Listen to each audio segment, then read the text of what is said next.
Hello everyone, my name is Abhishek and welcome back to my channel. Today is day 11 of Python for DevOps series, and in this video we will deep dive into two concepts. One is dictionaries and second one is set. Of course, I'll focus more on the dictionaries part because dictionaries are one of the most commonly used data types in DevOps engineers' life. I'll give you an example. Let's say as a DevOps engineer, you want to write Python scripts to interact with GitHub or Jira or AWS.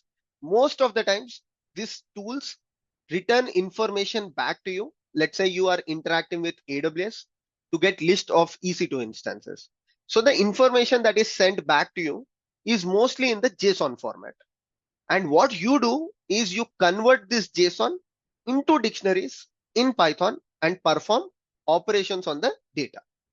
Of course, we will learn all of these things through examples. I'll show you Python GitHub integration live in today's video, where I'll fetch some information from GitHub using Python scripts. So that's why we will learn dictionaries in detail.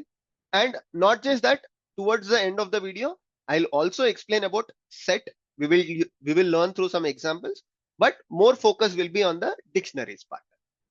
Now, before I jump into today's video, let me quickly tell you that I have already completed the first 10 episodes of this series, and please try to practice all the concepts that I've explained in the last 10 classes, because only if your foundation is strong, then you will be able to understand the programs and practicals that we learn in future videos. Because from today, all the concepts that we are going to learn are going to be little advanced. So you need to be very strong with the basics that we learned in the first 10 classes. The notes to the first 10 classes is available in the day-wise folders. So you can start this GitHub repository so that you get the updates of what we are doing. Perfect. So now let's quickly move towards the whiteboard and start understanding what exactly dictionaries are, right? So now you might have a fundamental question that Abhishek, till now we have already learned about different data types, such as we learned about list, we learned about tuples, we learned about strings, right? We learned about integers. Now, why should I learn about another data type, which is dictionary, right? This might be your question, and it is very much valid as well. Because when you are learning a new concept, the first thing that you need to understand about it is the why aspect. Why we need dictionaries in Python. So let me try to explain that. So when we learned about strings, what did I tell you? I told you that when you want to store a name of a student, or let's take student as an example. So when we want to store name of a student in a variable, then what you would do, you will simply say name is equals to Abhishek, right? So here Abhishek is nothing but list of characters, which is called as string in Python. So if you just want to store some names, or you want to store probably name of an EC2 instance, right? So again, what you would do, you will say EC2 instance name is equals to probably instance hyphen 001. So that's the use case of learning about strings. Then when we started learning about list, what did I tell you? So as the name suggests, I told you that, okay, to store one particular name, like let's say name of one particular student or name of one particular EC2 instance, strings will come handy to you. But what if your requirement is to store list of EC2 instances or list of students' names? Then what you would do, you will say student underscore list is equals to, you will open a square bracket, and inside the square bracket you will say probably Abhishek.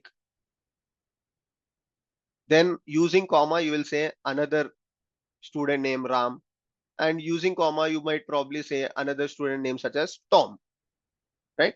So here what is happening, you are storing list of students where you are using the list data type. or list of EC2 instances where you are using the list data type. So clear about the string data type, clear about the list data type. Now comes dictionary. The purpose of using dictionary data type is, unlike case number 1 and case number 2, what if I want to store the properties of students or EC2 instance? Now, properties here does not mean what you're thinking. Properties means in this example, what I mean to say by properties is, you know, as a student, you have some characteristics. That means, you know, you have a name, right? You have a unique ID probably, right? You have, let's say, class that you belong to, right? And similarly, you have age. So instead of storing just the name of the student, what if I want to store the entire characteristics of a student? Similarly, if you take EC2 instance as an example, instead of storing the name of the EC2 instances, my requirement is for each and every EC2 instance, I want to store the complete properties of it. That means I want to say, what is the name of the EC2 instance? I want to store what is the ID of the EC2 instance. I want to store what is the probably instance type, right? T2 micro, all of these things. Or, I want to store what is the public IP of this EC2 instance. Now, imagine the data types that we have learned in the past. It can be list, or it can be tuple, it can be string, or it can be int. None of these things will come handy. Why? Because here you are going to store not just one field per one person, but here you are going to store bunch of properties for each and every student or each and every instance. If you let me try to write it again.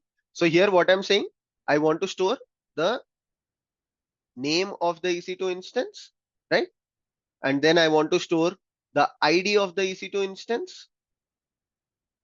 Then I want to store the type of EC2 instance. Let's say only 3 things. Okay. Now you might say, but Abhishek, why can't I store this in a list? Okay. Now let's assume you want to store this in a list, where what you will do, you will open a bracket, you will close a bracket, and within this bracket, you will say probably instance underscore 001, comma. You will say ID is something like Abhishek, for example. Okay. And then you will say type is something like t2.micro. Right? You might say that Abhishek, I can store in this particular format also, right? Yeah, you can definitely store. But the problem here is that, because this is list of EC2 instance properties, that's why you are able to say that, okay, this is the name of the instance. This is the probably ID of the instance, and this is type of the instance. But what if you are given something very different that you don't know? So what happens in that case is, looking at this particular thing, I don't know that is this name of the EC2 instance, is it ID of the EC2 instance, or is it type of the EC2 instance, right? Because here you are randomly storing all of these things. Probably if you want to store 100 properties, okay. Now, how would you understand, right? If this is the EC2 instance name or this is the EC2 instance name. If I take generic example, you will understand in a much better way. Let's say we want to store properties of a particular student, a bunch of students, but let's take one student here. So I will say, if I want to store this thing in a list instead of dictionary, probably I'll say Abhishek. Okay. And next ID, I'll say something as 123. Okay. Then I will say class as something 10th class. Then I'll say age as 11. Okay. And then I will give this particular thing to whoever is asking. I'm storing this in a Python list and I'm giving to person who is asking for it.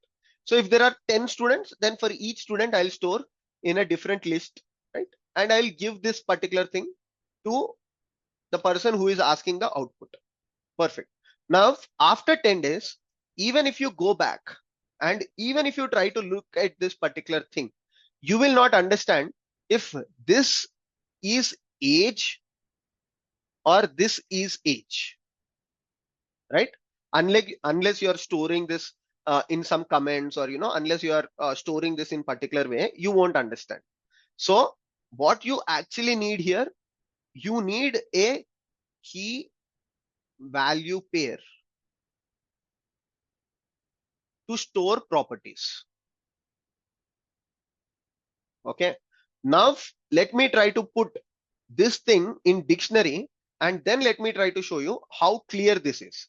So to declare a dictionary in Python, we will use curly brackets, and between the curly brackets we will start writing. So here, opening curly bracket, closing the curly bracket, and what I will do here is I will simply say name colon Abhi. Then I'll simply say age 10. Okay, then I'll say class 11. Okay, now after 10 days, 20 days, 30 days, whenever you look at this Python program, you can easily understand that, oh, okay, this is the name of the person, this is the age of the person, this is class of the person. If you put this in a dictionary, what will happen? I can simply say here Abhi, then I'll say 10, then I'll say 11. Okay, for 100 students, I have to declare 100 lists, right? That is not a problem. I can create 100 lists, doesn't matter. But because this is not a key value pair, okay, this is a key and this is a value, right? For every value that you are declaring in dictionaries, you are creating a key. That is the reason why when you want to store bunch of properties, in this case there are only 3 properties. What if you have 100 properties? Okay, if it is a dictionary, looking at the key, you can understand, oh, okay, the value that is available here, that is Abhi is name of the particular student, or 10 is the age of the particular student, 11 is the class that he belongs to. So the advantage of using dictionaries to store properties is dictionaries use a concept called as key slash value. So dictionaries use something called as key value pairs, and using this key value pairs, you can store huge amount of data without any confusion. Let me show this on the code spaces environment, right? So here I have my code spaces, right, which we have been using right from day one. If you don't have a laptop with good resources, you can use code spaces. So now what I'll do is inside the day11 folder, let me create something called test.py. Okay, so here I'll simply start declaring as I've explained here. So what I need to do, firstly, I'll just say student properties, okay, is equals to, I'll open close brackets, and then I'll just press enter. Within this, I'll write all the characteristics of this student. So I'll say name is Abhi. Then I will say age is 10, right? Then I will say class is 5th. Okay, I don't have to define this here in this way. I can declare this in strings also, doesn't matter, right? Then I'll say class is 11th. Okay, now what I can simply do is, if I want to print the name of the student, okay, I'll simply say print student properties of name. or I can simply say student info. Okay, and I'll take this, I'll replace this student info of name. Of course, you need to put this in this format, right? This is a this is not a variable, so that's why you have to put it in this way. Now let's try to execute this and see what is the output. Python test.py, right? See, output is Abhi. Again, if you would have done this instead of using this dictionary, right? Instead of using the dictionary, what if you have done this? Let me comment out this.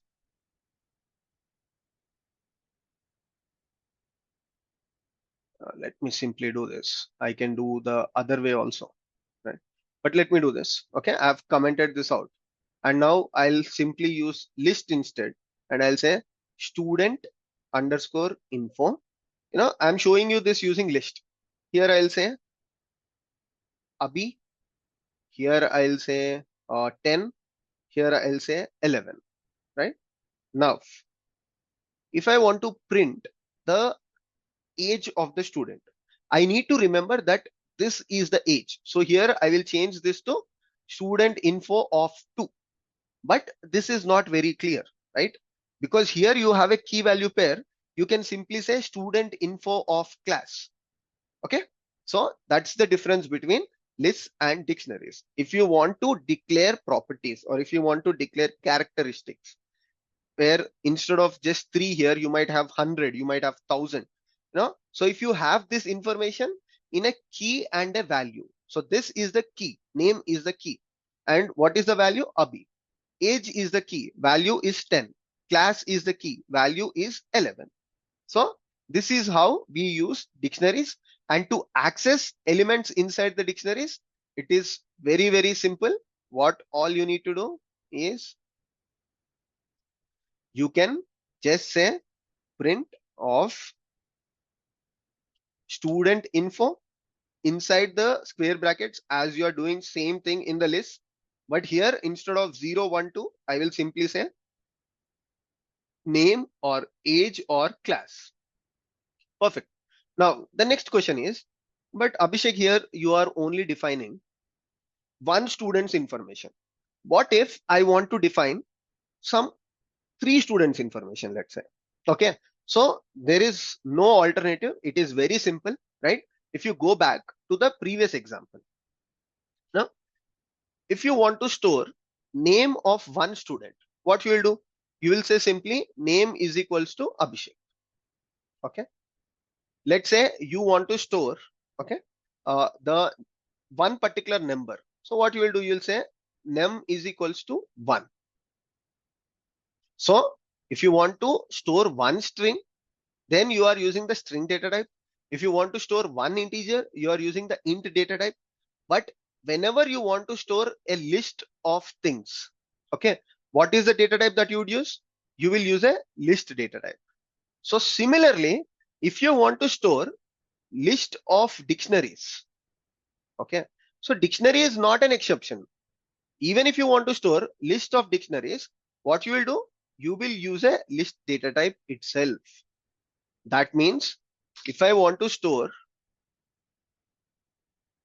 right, if I want to store instead of student info, if I want to store students info, what I'll simply do, that means multiple students info, what I'll simply do is I will create a list, and inside this list, okay, so I've started a list, I've closed a list, and inside this, probably it will be better for you to understand in this way.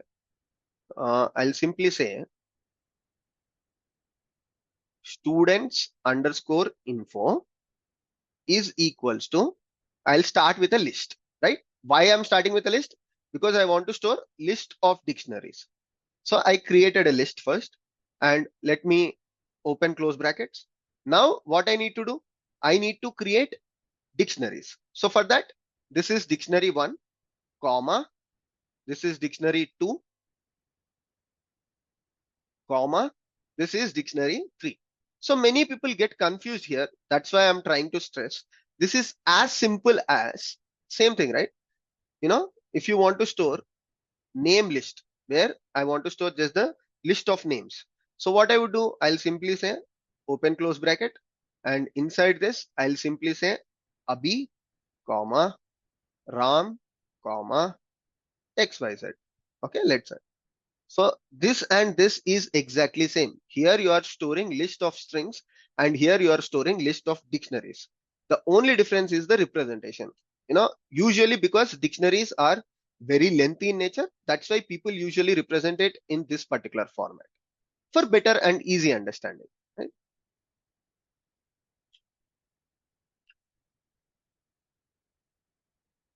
So this and this is exactly same. Here it's a list of strings and here list of dictionaries. So now let's again give an enter for each of these things and let's try to store. So what I'll do is I'll say name Abhi, or let's do it for EC2 instances, right? So I'll say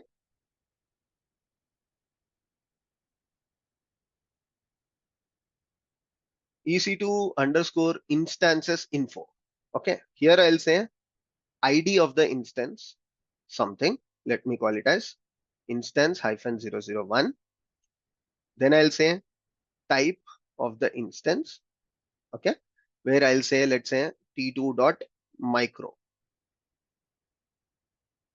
Okay, so I'll just copy these things. For each of the thing, I'll use the same properties. So ID is equals to instance 001, type is this. Here I'll say instance 002. Let me say this as t2 medium, instance 003, and let me say this as t2 x large. Okay, so now the EC2 instance properties are declared in a very structural way. See how simple it is to understand. Okay, looking at it, you can simply say, okay, there is a list here, open closed, and inside that there is dictionary for each and every EC2 instance. Now, if someone asks me, Abhishek, can you give me the type of EC2 instance 002? What I'll simply do is I'll just come here, I'll say print, okay, and inside the print statement, what I'll do is EC2 instances info. They are asking about the second EC2 instance. So this is list element 1 and this is list element 2. So index of 0 and index of 1. This is index of 2. So I'll simply say 1. Okay, so I got this entire information. Now what they are asking is the type of the instance. So I'll simply say of type. You need to practice this so that only you will understand. So EC2 instances info of 1 of type. Now let us see what is the output. What is the problem? Okay. So type should be in this particular thing, right? See, the output says t2 dot medium. Perfect. So what did I do? If you want to break this one more time for easy understanding. So EC2 instances info is the particular object that we have declared here, right? And inside that, this is list. So inside the list, this is element 0, this is element 1, this is element 2. So because they're asking me about this one, I said EC2 instances info of 1, just like what we do on a basic list. And inside that, they are asking me the type. So because we have declared this as a dictionary, there is a proper key value pair. So to access the value, what I'm simply doing, I'm saying of type, right? Because this is the key. So if they're asking me about the instance ID probably, what I'll simply do, I'll change the ID type to ID. And again, if I execute this statement, you will see instance of 002. So when you want to store a complex or a complicated structure where there are multiple properties of that particular thing, what we will do is we will use dictionaries, right? So same thing, if you want to store record of bunch of students that are available in your class, where each and every student has lot of details or employee details, right? So everything we use dictionaries in Python. Now I hope this fundamental example is clear to you, right? Now what we will do is we will go slightly deeper and let's try to understand, with a real life practical use case where what I'm going to do is I'm going to access GitHub. Okay. So now firstly, let me write the task. What is the task that I'm going to implement? So this is a real time task. I'm not creating it. So the task is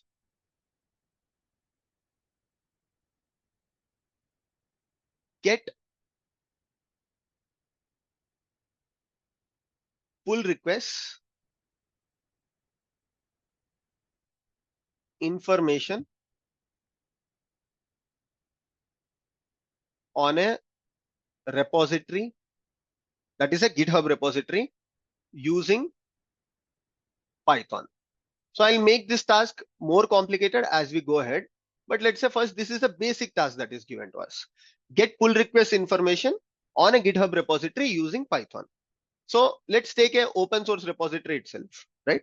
So we all know Kubernetes is a open source product, right? The entire source code is available on GitHub. So I'll use the Kubernetes project itself. Okay. Or we can use any of our personal projects also, doesn't matter. So let's use the Kubernetes project.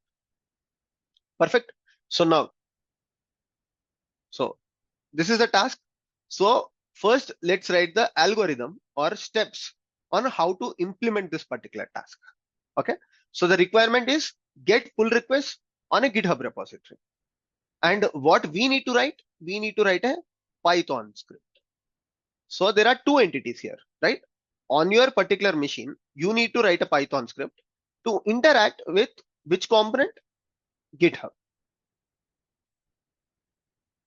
So I have told multiple times in our previous classes, I've told multiple times in my demos, to interact with a particular tool, there are two primary things. One is you can interact with API. Other is you can interact with CLI. Again, CLI sometimes use APIs only internally. But as a DevOps engineer, when you talk to tools, you either talk to APIs or you talk through the CLIs. For example, Kubernetes, we talk through the CLI called kubectl, right? AWS, we talk through the CLI called AWS. Similarly, there is something called API, which I've explained many times in the past. This is another way of talking to the applications. So when you are writing the script by yourself, you use the API model, right? So first thing we have to identify is the module that is available in Python to talk to the GitHub API. So Python has a very generic module, which is very, very popular. That is called as the request module. Okay. So this will be our step number one. So let me write the steps here. So for the algorithm, the step number one for me would be, right? What is the step number one for me? Use the request module. So I need to install this module and I have to import this module. Second step, using this request module, I need to make the API call. So to make the API call, okay, you know what is the module, but you also need to know what is the URL to make the API call, right? So in GitHub, there will be multiple microservices. GitHub will have a pull request related context route. It will have issues related context route. So basically, if I don't have to go in detail, I can simply say, I just need to know what is the URL to access the GitHub API for pull requests. So where will I find this one from? I'll go to the GitHub documentation and get this information. I'm going to show you. Don't worry. Yeah. So now what is the step number 3? Once I have this information, right? So as I told you, any tool that you are interacting with mostly gives information in a JSON format. So my step number 3, once I receive the information, I need to convert the JSON to a dictionary. Why? Because Python cannot perform operations directly on dictionaries. It can only perform on the native data types that it has. Dictionary is the closest one. And it is easy also if you are using dictionary. Step number 4, print the required thing. Okay. All the pull request information I'm going to print. So this is the 4 steps for my algorithm. Now let's try to start with identifying this particular thing, because we already know Request module, I know how to install, how to import it. I'm going to show you. This is something that I don't know. Let's say, what is the URL for the pull request? So what I'll do is in Google, I'll just search for GitHub API docs. Okay. When you go to the GitHub API docs, click on it. Okay. So here you have the REST API references. You need to search for what you need. I want pull requests. So I'm searching for pulls. And here click on this particular option. If you scroll down, to your right side, you will find the URL. Now you might think, Abhishek, you found it very easy. It's very simple for you.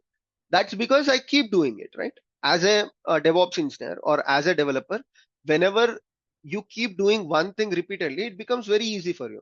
So because I've done such implementations, integrations multiple times in the past, I know this is the URL and it is available here. Tomorrow, let's say I want to do the same integration with some other tool. Let's say instead of GitHub, I want to do something with XYZ Hub, where I don't know what is the URLs that they support. I don't know much about their APIs. So I will take a lot of time. But here I know this is the URL. I showed you how to find it also. So this is the particular URL. So what you need to do is just copy paste this one. Okay. And let's start writing the code for it. So first I'll create this entire thing. Don't worry. I'll submit this entire code to the repository also, so that you people can practice it. You people can revise it after this particular video as well. Firstly, as per the algorithm, what we need to do, pip install requests. Okay. So, okay, I've installed requests. Now, the second thing, or the second part of the first step, is import the request module. Perfect. Now I have imported also.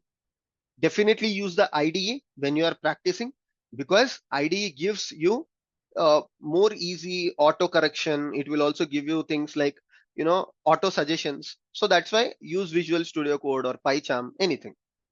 So done. Import request is also available. Now, what is the thing that I have to do is copy paste the URL that I've taken and replace owner with Kubernetes / Kubernetes. Now, why did I do this? So if you go to the Kubernetes documentation, it's the Kubernetes GitHub repo itself, right? So this is the repository for Kubernetes. So see what is the URL, github.com/Kubernetes/Kubernetes. That's why I have taken this. So this is the organization and this is the repo name. If you are taking my personal repo, it will be Veeramalla / AWS Zero to Hero or Python for DevOps, something like that. So you need to copy paste this last two things. So that's what I've taken. Now I've replaced the owner with Kubernetes and also the project with Kubernetes. And before that, api.github.com. This is what you will do. Okay, now I know this is the URL, but how do I access the URL, right? So if I want to do it on my laptop, what I'll simply do, I'll take this URL, open a new tab, and just put this URL here, right? So I got this entire information. Let me increase the font. Right? So this is the response that I got, where Kubernetes says, okay, these are the list of pull requests that are available, right? And if you click on one of these things, you have information, complete information of the user who has created this pull request. This is the same thing that we have learned a couple of minutes back, right? So here you have list of users information. This is element 0, element 1, element 2, element 3, up to element 28 or 29. And for each and every user, there are properties. So this properties is dictionary. That means what we get as an output back is list of dictionaries. So that's why I've explained you the concept of list of dictionaries beforehand. So now we know that if I have to access it from the browser, I'll just open Chrome or Firefox and put this URL. But what if I want to do it using a Python program? So for that, it's very simple. You have syntax called requests.get.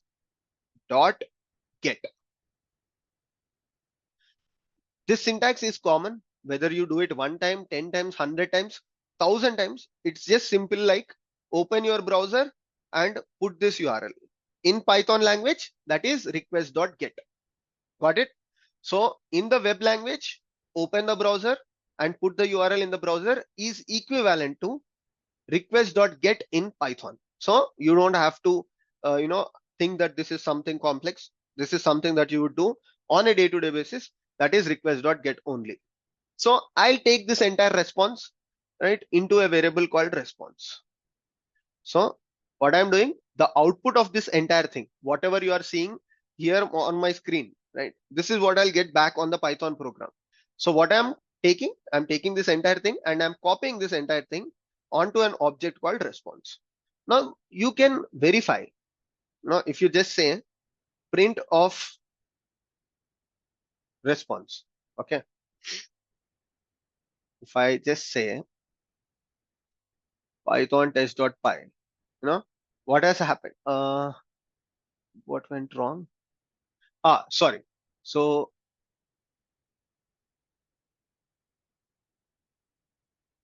let's try now. Perfect. So see, I got the response object now. Okay, so I got this entire thing, but I'm not printing it. You might be thinking, Abhishek, why did I get output in this particular format? Reason is that, if you try to say type of response, okay, so what you got as a response is basically a class or an object. You basically got an object here. Now, if you want to print the one that you are seeing on the screen here, what you need to do is you need to just say response.json. Okay, I'll explain you this, why I'm doing this. Type, just remove this. Okay, now if you do response.json, if I just increase the font here, okay, see, you got here whatever you are seeing in the screen. This is a very large output. Okay, so the entire thing that you are seeing on the screen is here on the terminal when you use print a response of JSON. Now you might be wondering, why did I actually do this? Because the one that you got here is an object which has different, you can call different functions probably. Where if I just say response of status code, okay, so you will see the output of it is basically 200. That means this is the HTTP status code. So response is an object that this module is returning, which has multiple, you can call it as multiple functions where you get different types of outputs. If you are doing response.status code, you can get if the API call is successful or not. If it is failure, you might see 404 or 500, 403 if there is authentication issues. And instead, if you want to get the entire thing that you are seeing on the screen, what you need to do, you need to just say response of JSON. Okay, and then we will get everything that you see on the terminal. So that's the algorithm that we have written here. We use the request module. We learned how to make the API call. You might be thinking, Abhishek, where did I convert the JSON to dictionary? Okay, so when you are using this particular function called response.json, this automatically converts internally from JSON to dictionary. Where is this? Yeah, it automatically converts JSON to dictionary. When you are getting the JSON object directly, you have to do this conversion. But if you are using the response.json, this is automatically taken care. But understand this is happening under the hood. Finally, I've used the print statement. But what is the use of it, right? So you wrote the program, but this is not at all readable, right? Can I read this program? Can I read the output? No, because the output is very big. Now, what I want to do is I want to only print the names of the people. Okay, whoever has created the pull request, I just want to print the names. Okay, instead of printing this entire object. So for that, if you go back 15 minutes before, what I have explained is list of students' names. Understand this is the same list of user names. So what I need to do on each and everything, let's say I want to get only the first person's username. Okay, so what you would do, first you will say, if you go back to the example that we have learned, I think you should be able to write it, where I'll say print, let's say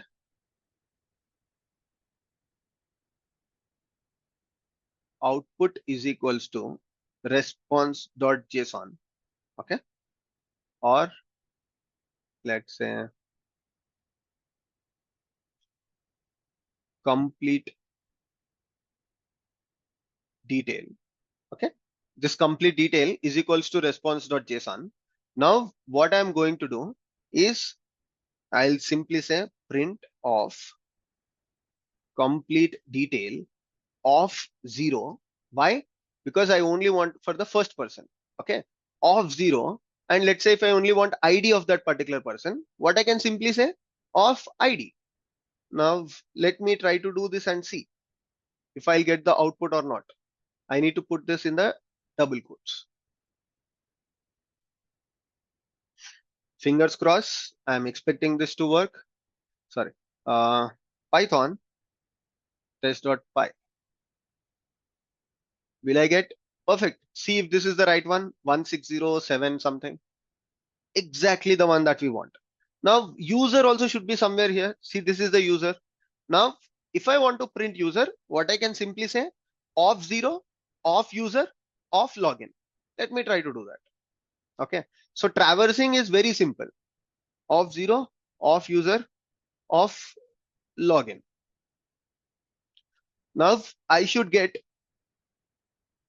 what I should get here is the name of the person, neolit123. I hope that is correct. Perfect. So this is how we traverse the objects inside the complicated structure that is given back to us. Now, instead of getting only one single person, from your previous experience of how we learned the for loops, it should be very easy.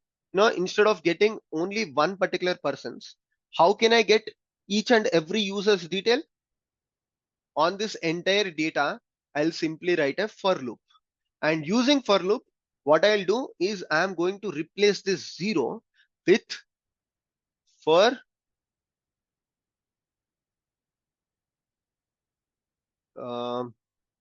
user data, let's say, okay, or let's say for element in complete detail. Okay, so what I'm doing on this particular list called complete detail.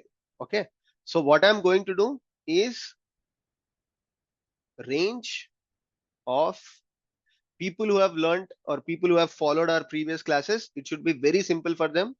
Range of length of complete data, complete detail, right? So this entire thing is a list. On the list, I'm writing a for loop where I'm saying for element or for I in range of length of complete detail, and I'll take a tab, and here in the place I'll just write I. Now what I'm expecting is it has to give me the username of each and every component. Let me see if that happens. So I'll simply say Python of test.py, and the output has to be, if I scroll up, first username is Neo, second username is Links, third username is Revant. Let's see if that is perfect. Okay, so first one is Neo. Perfect. Let me close this. Second one is where is the user? Links. Let me close this. And third one should be Revant. So if we go here, Revant. Perfect. So this is how you use Python to interact with external components. It can be GitHub, Jira, or any other thing, right? And using this, you can write as complicated programs as possible. Only your fundamentals has to be clear. Now, if I have given you this task on day one, you would have felt it complicated. Probably some of you might be feeling complicated even now, but if you watch this video one more time, and if you try to practice it, you will find it much, much, much simple. Now I can also make it little more advanced. Don't worry. I'll not, I'm not going to complicate it in this particular video only, but I'm going to share that code with you where it's very simple. What I'm going to do is let's complicate it a little more and say that, I don't want to print usernames only, right? This was step one that we have done. I did step two. Now step three is that is little more advanced, is that along with the username. Okay. So what was the output that we got? We got the list of usernames. Along with that, I want to print how many pull requests did they create. Okay. So probably, you are seeing Revant here. Revant might have created one pull request, two pull requests, three pull requests. So what I want to do is, instead of just printing username and the number, I want to complicate it saying user slash the number of pull requests that they have created. It's very, very simple. It's from the concepts that I've explained only. But for now, I don't want to complicate this video. So what I'm going to do is I'm going to share you the code along with this one. It will be just 3 to 4 steps more, and I will put it here so that you can practice. But first thing is, you want to practice this particular thing without looking at it. Okay. So perfect.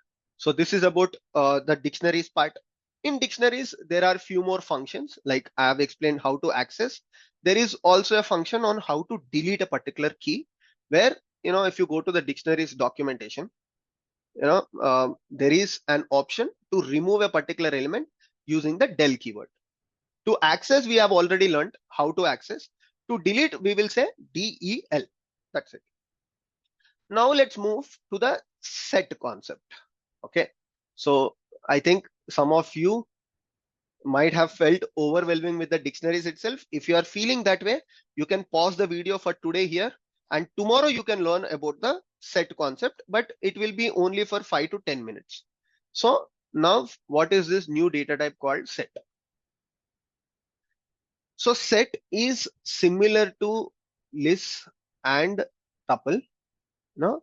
But the only difference is it has a little different characteristic, where set have unique elements. Okay. That means when you are declaring a list, I'll say here Abhi, Ram, Jim, and what if there is another student called Abhi? Again, I'll store Abhi, right? If I'm storing username. With set, it is not possible. In set, if you declare this, that will not get added, because one element, each and every element in the set has to be unique. Okay, so you might be wondering, what is the reason for having this kind of things? Okay, probably, as a DevOps engineer, you might not find a lot of use cases here, but one use case that I can explain is S3 bucket name. So S3 bucket names have to be unique, right? Where if there is a S3 bucket that is created, you cannot create one more S3 bucket. Okay. So when you want to store the names of the S3 bucket, instead of using list, probably you can use a set data type, where, when you are storing list of S3 buckets, even if unexpectedly you are adding a duplicate value, set does not accept. And that is required for S3 buckets as well, right? Because S3 bucket names have to be unique across the world. So in such cases, you can use this data type called as set. So set documentation is available. You can refer to it. Only difference between list and tuple, when you are list, tuple, and set, when you are declaring, is that when you are declaring list, you will use square brackets. When you are declaring tuple, you will use this brackets. When you are declaring set, you will use this bracket. That's only using the brackets, Python will understand what is what. Okay. So if you are using this brackets and declare this information, Python will understand, acha, okay, this person is using a list. If you're using this brackets, Python will understand that, okay, you have created a tuple. If you are using this bracket, Python will understand, okay, you're using set. So that's the only thing. This is the use case of set. So set, mostly we don't use much as DevOps engineers, but sets are mostly used for mathematical kind of operations, where, of course, this entire thing I've explained in the documentation also. When you want to compare two sets, right, what you will try to do is I mean, when you want to compare two list of elements data, in such cases, sets are again very useful. So set performs on the mathematical operations. If any of you are mathematical students, you might have seen this representation, right, during your childhood, where what you will do when you want to compare two set of elements, if this is set A and if this is set B, there will be three operations, right? One is the intersection operation, two is the union operation, and three is difference operation. So even with sets, we have these operations.